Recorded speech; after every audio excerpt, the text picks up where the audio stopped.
Okay, moving on. I'm going to be reading chapter 7 and 8 of Saving the Team. Emma's house was in a private gated community, and as Dad drove me slowly around early Saturday afternoon looking for her exact house number, we gawked at as each house we went by got bigger and bigger. The guard at the gatehouse had even given us a map of the place in case we got lost. I was all smiles in the car. After only my first week of school, I had made friends and was on my way to a sleepover. I wished I had known I was going to meet Jesse, Emma, and Zoe before the first day of school. I would have been so much less nervous. Fancy, Dad said when we finally pulled up to Emma's mansion.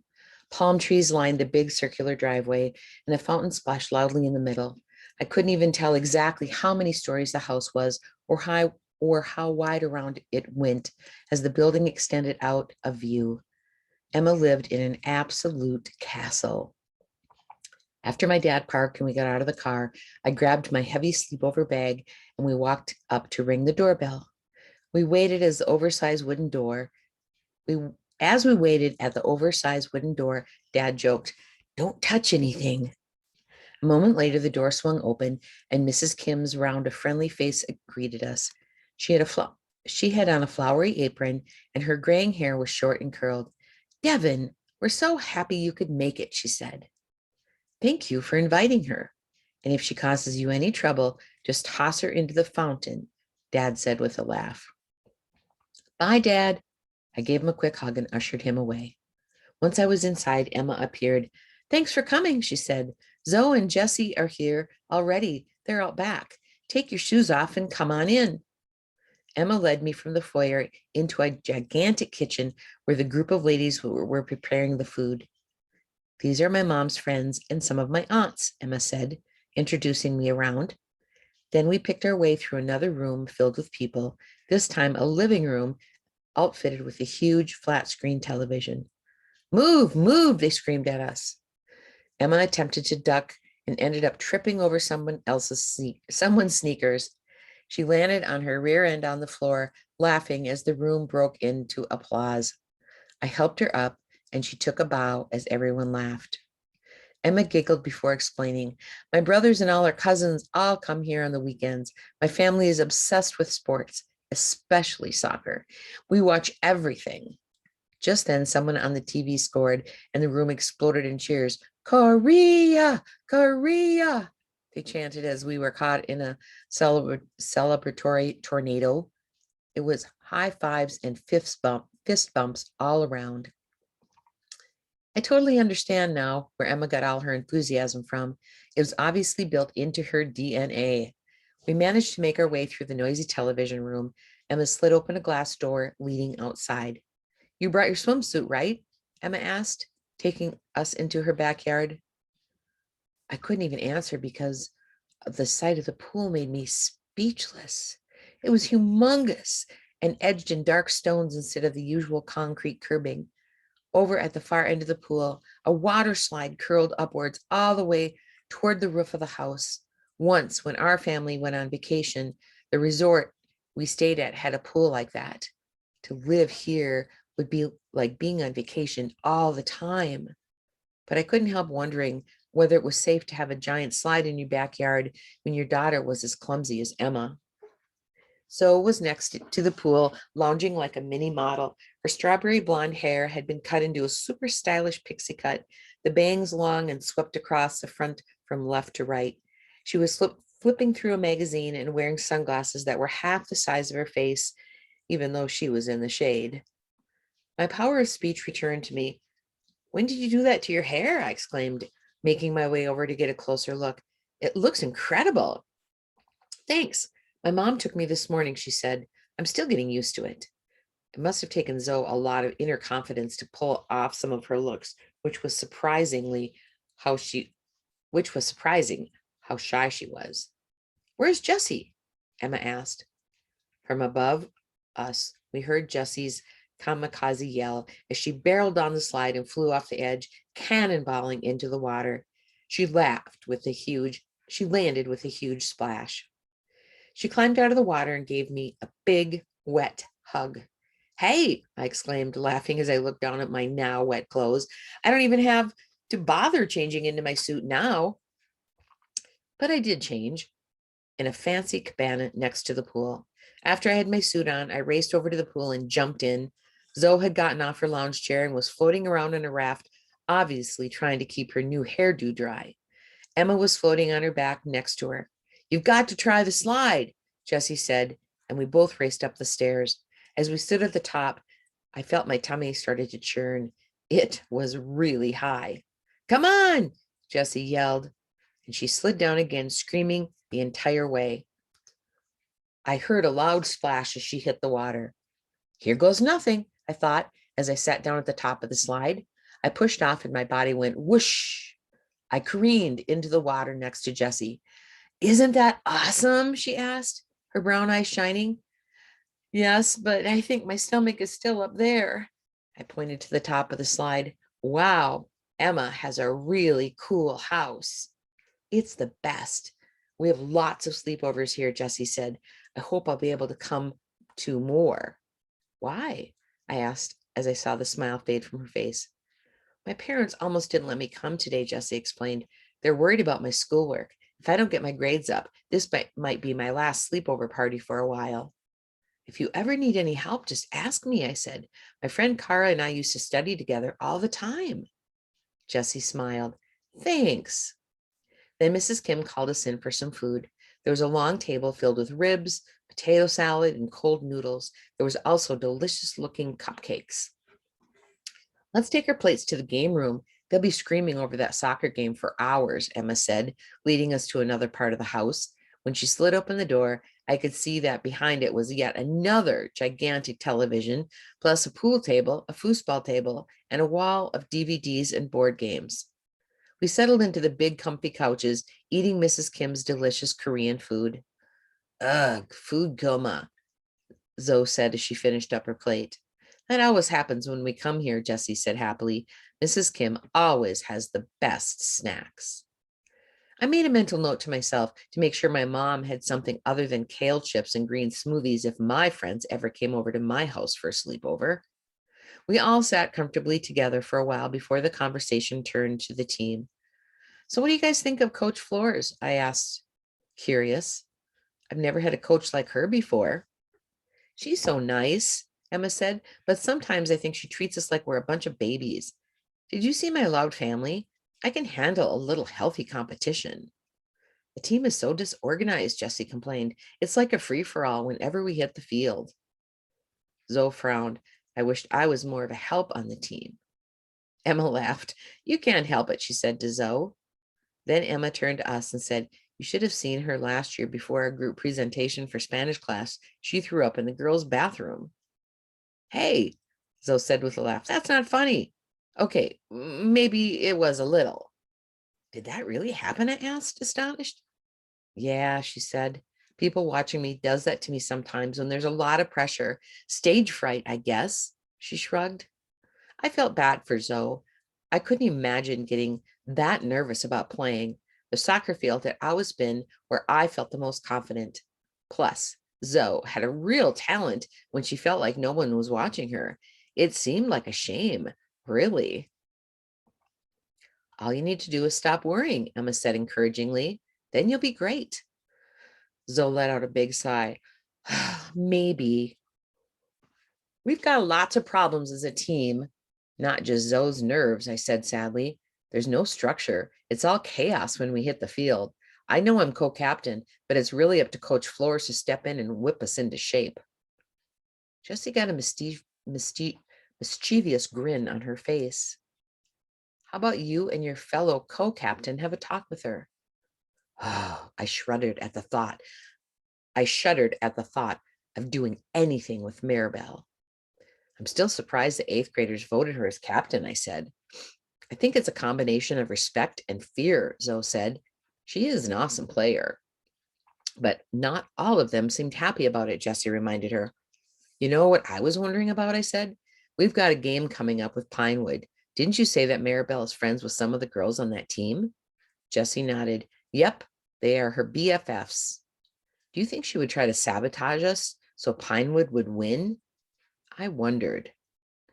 Jesse, Emma, and Zoe all started laughing. Well, the way we're playing, no sabotage is needed, Jesse said. I chuckled too. I guess you're right.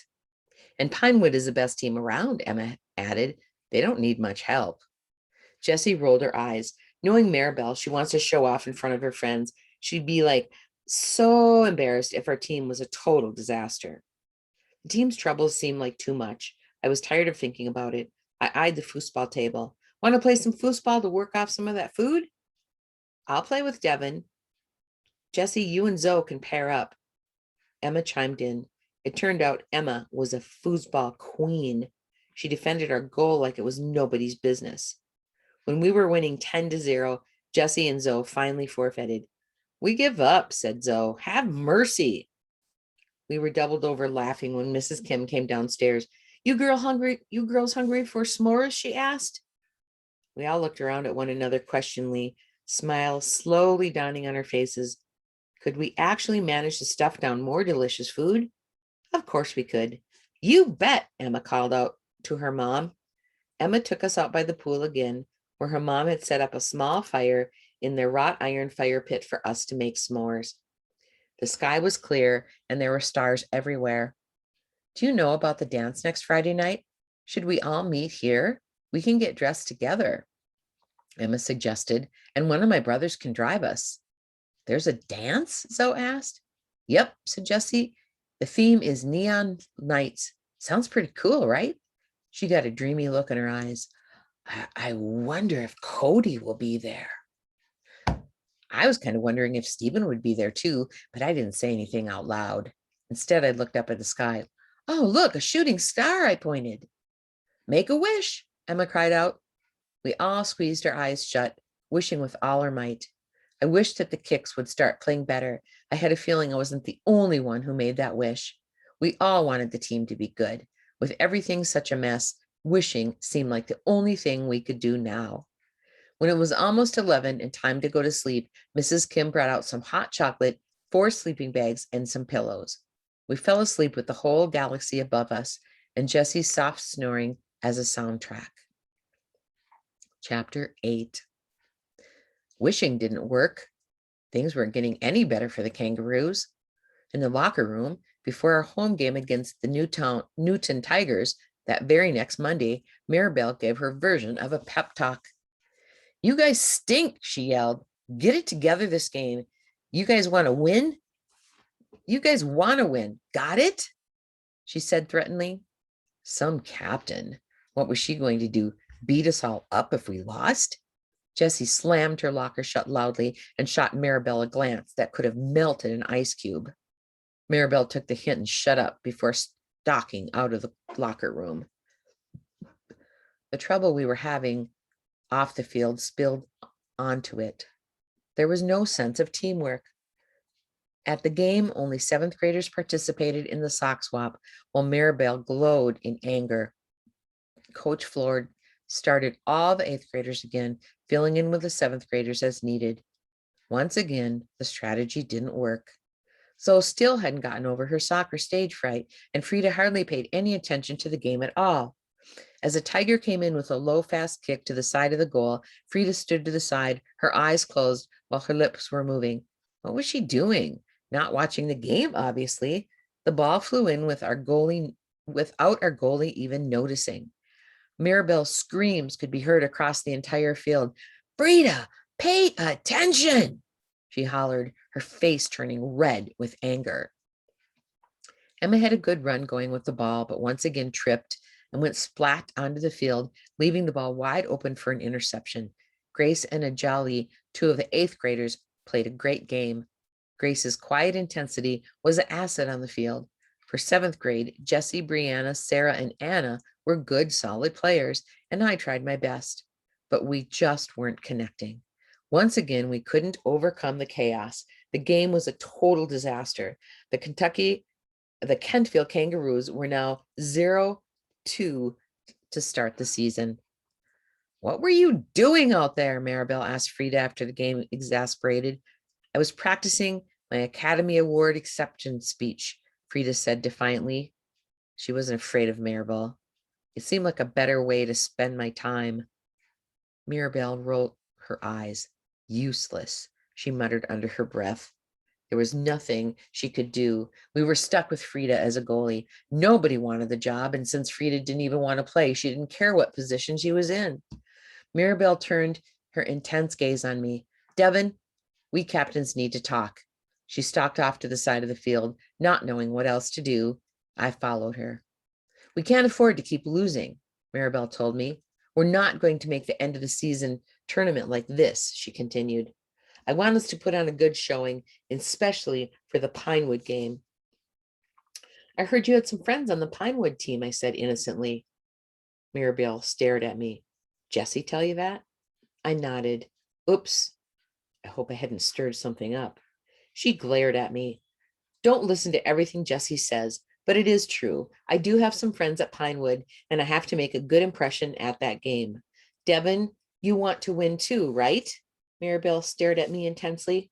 Of course I want to win, I replied, but you need strategy to win. I wanted to add, and as far as strategy went, we had none. Good. It's obviously coach doesn't care much about making the team better. So as captains, it's our responsibility. Mirabelle had a look on her face that would stop a rampaging bull in its steps. I know, I said. Mirabelle definitely wasn't my favorite person, but I had to agree with her. I don't get it. You know, she used to play soccer, college soccer, right? Mirabelle asked. She did? That totally surprised me. No way. You'd never know. She doesn't teach us much of anything. Mirabelle shrugged. I know. Anyway, maybe the better players like you and me should play more minutes. It was flattering that Mirabelle thought that I was on her level or close to it. And I think Jessie and Brianna had been great too, I offered. Jessie, oh, come on, Mirabelle said dismissively. She doesn't try hard enough. Trust me, I know her. We used to be friends. She told me you guys grew up together, I said cautiously. Jessie used to be better than me at soccer. I mean, sports always came super easy to her, but when I started getting better and joined the travel team, she got jealous. Mirabelle shrugged. That didn't sound like a story I'd heard, but I kept my mouth shut. Anyway, we should talk to coach about this playing time stuff, Mirabelle said. You got to back me up when I say the better players deserve to play more. Okay, I said hesitantly. Isn't that fair to everyone else on the team, though? Isn't that unfair to everyone else on the team, though? I was thinking about what Mirabelle's solution would mean for the rest of the team, for players like Emma in particular, who loved the game, but weren't necessarily stars in the making. Look, you're a captain, Mirabelle said, and this is what captains do. We help the team make decisions. Mirabelle continued, her voice rising. It's for the good of the team. All right, I understand, I said, backing down. It would be nice to try to win a game or two. But was it worth the price of fairness? After the next practice, Mirabelle and I went to talk to Coach Flores. Jessie raised her eyebrows as she saw us walking off together. I shrugged helplessly. Mirabelle kept lecturing me all the way to Coach's office. Remember, we have a goal here. We'll make it happen if we stick together. Got it? Sure, I said, rushing to keep up to her as she speed walked down the hall. Something about this just didn't feel right. When we arrived at Coach Flores' door, Mirabelle breezed right in without knocking. Hello there, girls, Coach Flores said, her usual grin plastered on her face. Take a seat. That's okay, Mirabelle said. This will just take a minute. Devin and I, as co-captains, thought that it would be better for our next game if we chose the positions and the substitutions, she said, her voice sugary sweet. Just for one game, to try it out. I think it would really help us learn responsibility and teamwork. I did a mental eye roll. Please. Coach might be too nice, but even she wouldn't buy Mirabelle's sugar and spice act. Or would she? Coach hesitated. For a second, I was sure she wouldn't go for it. I mean, she was all about equal playing time for everyone. You guys decided this, she said, looking at both of us. We nodded together. Well, if you girls want to try doing the lineups, I'm not against it. Just make sure everyone agrees to it and people are enjoying themselves. And above all, be fair. She emphasized the last word. Taken care of. We already asked them, and they're all very excited about it, Maribel said with a winning smile. It was a flat out lie. My jaw dropped open, but I couldn't get the words to come out of my mouth to contradict Maribel. Coach raised her eyebrows, looking surprised. If everyone agrees, she said, then I'm all for it. It's nice to see you two captains being proactive. I felt a little sick inside. This wasn't right, but I didn't know what to do. To tell the truth, I was afraid to stand up to Maribel. When we left Coach Floor's office, Maribel was crowning. See how easy that was? Now we'll have a shot of winning. I'll tell you who I think we should play, and then we'll tell them before our next game. So much for being co-captains. I was starting to get the idea that Maribel was very good at getting what she wanted, no matter what the cost. I felt guilty that I hadn't stood up to her. I should have said something to Coach Floors. Would all my new friends be mad at me? That is the end of chapter 8. Thank you for joining me.